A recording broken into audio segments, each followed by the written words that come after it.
Operation Sindoor வெற்றிக்கு வித்திட்ட முப்படை வீரர்களுக்கு நன்றி தெரிவிக்கும் வகையில் புதுச்சேரியில் பிரபல லாட்டரி அதிபர் மார்டினின் மகன் ஜோஸ் சார்ல்ஸ் மார்டின் தலைமையில் ராயல் சல்யூட் பேரணி நடைபெற்றது.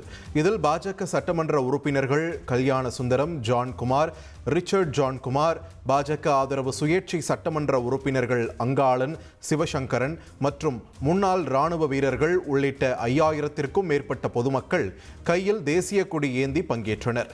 புதுச்சேரி நெல்லித்தோப்பு தொகுதி சட்டமன்ற உறுப்பினர் ரிச்சர்ட் அலுவலகத்தில் இருந்து தொடங்கிய பேரணி திருவள்ளுவர் சாலை, வள்ளலார் சாலை வழியாக காமராஜர் நகர் தொகுதி சட்டமன்ற அலுவலகம் வந்து நிறைவடைந்தது. பேரணியில் பொய்க்கால் குதிரை, கரகாட்டம், மயிலாட்டம், ஒயிலாட்டம் என பல்வேறு தமிழர் பாரம்பரிய கலைகள் இடம்பெற்றன. தொடர்ந்து செய்தியாளர்களிடம் பேசிய Jose Charles Martin, Puducherry Kamarajar Nagar தொகுதியில் போட்டியிட தான் தயாராகி வருவதாகவும் அதற்காக பாஜகவில் சீட் கேட்டுள்ளதாகவும் தெரிவித்தார். செய்திகளை உடனுக்குடன் தெரிந்து கொள்ள உடனே சப்ஸ்கிரைப் பண்ணுங்க.